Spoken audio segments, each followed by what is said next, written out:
Hello everyone. आज हम बात करेंगे टेम्पडीबी के बारे में। टेम्पडीबी एक सिस्टम डेटाबेस है और ये हमें एसक्यूएल सर्वर के इंस्टॉलेशन के साथ अवेलेबल हो जाता है। ये हमें सिस्टम डेटाबेसेस नोड के अंदर मिलता है। टेम्पडीबी के अंदर अगर आप कंपेयर करो ऑब्जेक्ट्स की कैटेगरी के जो नोड्स हैं, तो इसमें आपको ये नोड एक्स्ट्रा मिलेगा अदर डेटाबेसेस के कंपैरिजन में। फॉर एग्जांपल अगर मास्टर से कंपेयर करें तो ये नोड जो है टेम्परेरी टेबल्स, ये बाकी डेटाबेसेस में अवेलेबल नहीं होता है, टेम्पडीबी में अवेलेबल होता है। जब भी एसक्यूएल सर्वर स्टार्ट होता है या रीस्टार्ट होता है तो टेम्पडीबी फिर से क्रिएट होता है। पुराना वाला वर्जन जो है वो ड्रॉप हो जाता है और टेम्पडीबी फिर से एक क्लीन कॉपी के साथ क्रिएट हो जाता है। अब बात करते हैं टेम्पडीबी के यूसेज के बारे में। इसका यूज़ क्या है, माइक्रोसॉफ्ट ने इसको बनाया क्यों है।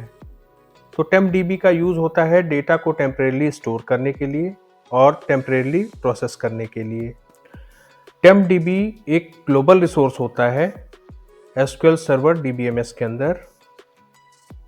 ये सभी यूज़र्स को अवेलेबल होता है, जो भी यूज़र्स कनेक्टेड होते हैं एसक्यूएल सर्वर से उन सभी के लिए ये अवेलेबल होता है। बेसिकली एसक्यूएल सर्वर में टेम्पडीबी जो है वो तीन तरह के ऑब्जेक्ट्स होते हैं, जिनको तीन कैटेगरी है ये, जिनके साथ टेम्पडीबी डील करता है। पहली कैटेगरी है टेम्परेरी यूज़र ऑब्जेक्ट्स, दूसरी है इंटरनल ऑब्जेक्ट्स और तीसरी है version stores. Temporary user objects वो होते हैं जो यूज़र क्रिएट करते हैं। टेम्परेरी ऑब्जेक्ट्स एक्सप्लिसिटली जो यूज़र क्रिएट करता है, लाइक टेम्परेरी टेबल्स हो गए। टेम्परेरी टेबल्स भी दो तरह के होते हैं, ग्लोबल और लोकल। तो ग्लोबल टेम्परेरी टेबल हो या लोकल टेम्परेरी टेबल हो, ये टेम्पडीबी में क्रिएट होते हैं।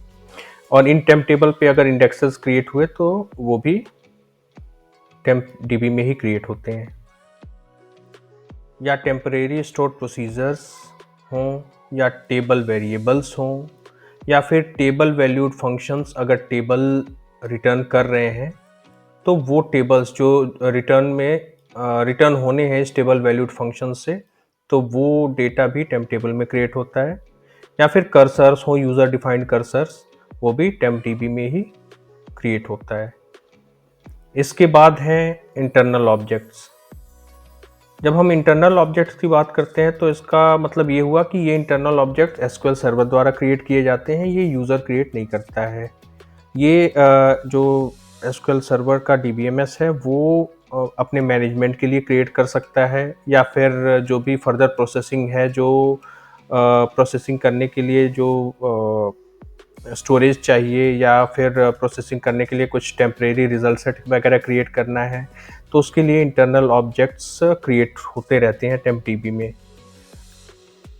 फॉर एग्जांपल अगर आप कोई ऐसी क्वेरी लिख रहे हो जिसमें आपने ग्रुप बाय यूज़ कर रखा है या ऑर्डर बाय यूज़ किया हुआ है या फिर यूनियन क्वेरीज लिखी हुई हैं, यूनियन लिख के क्वेरीज लिखी हुई है, यूनियन ऑपरेशन परफॉर्म कर रहे हो दो रिजल्ट सेट पे, तो उस केस में भी जो टेम्परेरी रिजल्ट सेट क्रिएट होते हैं जिनके ऊपर ये ऑपरेशंस परफॉर्म होते हैं, वो टेम्पडीबी में क्रिएट होते हैं।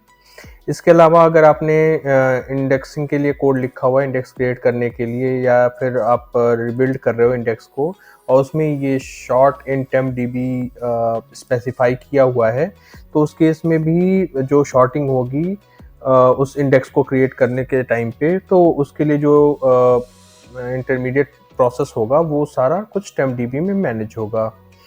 इसके अलावा अगर आप स्पूलिंग का ऑपरेशन परफॉर्म करते हो तो उससे रिलेटेड जो भी फाइल्स या टेबल्स क्रिएट होंगी वो जो है वो टेम्पडीबी मैनेज करेगा। और इसके अलावा जो इंटरनल ऑपरेशंस होते हैं उसमें कर्सर्स भी क्रिएट होते रहते हैं ऑपरेशंस को मैनेज करने के लिए, शॉर्टिंग को मैनेज करने के लिए ऑब्जेक्ट्स क्रिएट होते रहते हैं। और फिर अगर टेम्परेरी लार्ज ऑब्जेक्ट्स अगर स्टोर करने हैं तो उसके लिए भी टेम्पडीबी यूज़ होता है। इसके अलावा अगर आप हैश जॉइन ऑपरेशन परफॉर्म कर रहे हो या फिर hash join aggregation operation perform कर रहे हो तो उस केस में भी टेम्पडीबी यूज़ होता है। इसके बाद है वर्जन स्टोर्स। ये थोड़ा एडवांस लेवल का टॉपिक है तो इसको अभी मैं स्किप कर रहा हूँ। अगर आपको रीड आउट करना है तो आप यहाँ पे पॉज करके रीड कर सकते हो। तो अब तक हमने कुछ चीज़ें थ्योरेटिकली सीखी टेमडीबी के बारे में। अब कुछ प्रैक्टिकल चीज़ें देख लेते हैं। इसके लिए मैंने एक डेमो टेमडीबी डेटाबेस क्रिएट किया है और इसके अंदर कोई भी टेबल वगैरह, कोई भी एसपी वगैरह अवेलेबल नहीं है। मैं यहाँ इस डेटाबेस को सेलेक्ट करके और इसमें कुछ टेबल्स क्रिएट करूँगा। एक सबसे पहले एक लोकल टेम्परेरी टेबल क्रिएट करते हैं और फिर देखते हैं ये टेम्पडीबी में कैसे क्रिएट होता है, कैसे दिखता है। तो मैंने यहाँ क्रिएट स्टेटमेंट लिखा हुआ है, इसको मैं एग्जीक्यूट करता हूँ। फिर इसको चेक करते हैं टेम्पडीबी के अंदर, ये टेम्परेरी टेबल्स है। यहाँ देखो आप, माई टेम्प टेबल ये क्रिएट हो गया, माई टेम्प टेबल। और इसके आगे कुछ एक्स्ट्रा अपेंड करा हुआ है, स्पेस और कुछ अदर कैरेक्टर्स। सो ये टेम्प टेबल्स एसक्यूएल सर्वर अपने हिसाब से इस तरीके से मैनेज करता है। अगर इस पे सेलेक्ट स्टेटमेंट हम चलाते हैं तो ये चल रहा है, इसको हम ड्रॉप कर देते हैं। ड्रॉप करने के बाद ये ऑब्जेक्ट यहाँ से डिलीट हो जाएगा, डिलीट हो गया। अब इसके बाद एक ग्लोबल टेम्परेरी टेबल क्रिएट करते हैं और इसमें देखते हैं ये कैसे क्रिएट हो रहा है। इसको हमने एग्जीक्यूट किया, कमांड चल गई।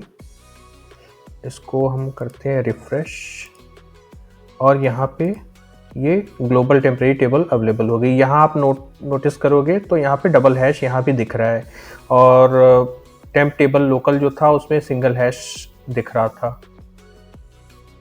इस पे अगर सेलेक्ट स्टेटमेंट हम रन करते हैं तो ये भी चल रहा है। इसको भी ड्रॉप कर लेते हैं, ये भी ड्रॉप हो गया। इसको रिफ्रेश करते हैं, यहाँ से ये ड्रॉप हो चुका है। इसके बाद एक टेम्परेरी स्टोर प्रोसीजर क्रिएट करते हैं। इस स्टोर प्रोसीजर में डिफरेंट क्या है नॉर्मल स्टोर प्रोसीजर से, यहाँ पे हैश लगा हुआ है। तो ये स्टोर प्रोसीजर हमने यहाँ डेमो टेम्पडीबी सेलेक्ट किया हुआ है, बट ये स्टोर प्रोसीजर क्रिएट होगा टेम्पडीबी में, क्योंकि हमने इसको हैश लगा के टेम्परेरी मार्क कर दिया है। तो इसमें सिंपल कोड है, कन्वर्ट किया हुआ है डेट को 103 फॉर्मेट में। इसको क्रिएट करते हैं, एग्जीक्यूट किया। तो अब इसको हमें चेक करना होगा प्रोग्रामेबिलिटी में, स्टोर प्रोसीजर्स। यहाँ ये temp get date, hash temp get date, ये यहाँ पे क्रिएट हो गया। अगर इसको एग्जीक्यूट करें तो ये एग्जीक्यूट हो जाता है। ओके, इसके आगे भी कुछ नेम के आगे कुछ कैरेक्टर्स अलग से अपेंड किए हुए हैं। ये टेम्प डीबी का अपना मैनेजमेंट है। एसक्यूएल सर्वर अपने हिसाब से टेम्प डीबी के ऑब्जेक्ट्स को मैनेज करता है, नाम वगैरह। इस प्रोसीजर को हम ड्रॉप करते हैं।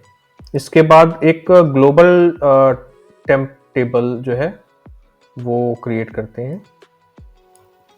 मैंने यहाँ पे ग्लोबल में लिखा, तो इसको क्रिएट करते हैं। अभी अगर इसको मैं रिफ्रेश करूं तो लोकल वाला डिलीट हो चुका है। यहाँ global temp table temp SP create हुआ है। इसके आगे आप देखो कोई भी अलग से कैरेक्टर ऐड नहीं हुआ है इसमें, इसके नेम में। इसको अगर एग्जीक्यूट करते हैं तो ये भी प्रॉपर एग्जीक्यूट हो जाएगा। ठीक है, इसको भी ड्रॉप कर लेते हैं, ये भी ड्रॉप हो चुका है।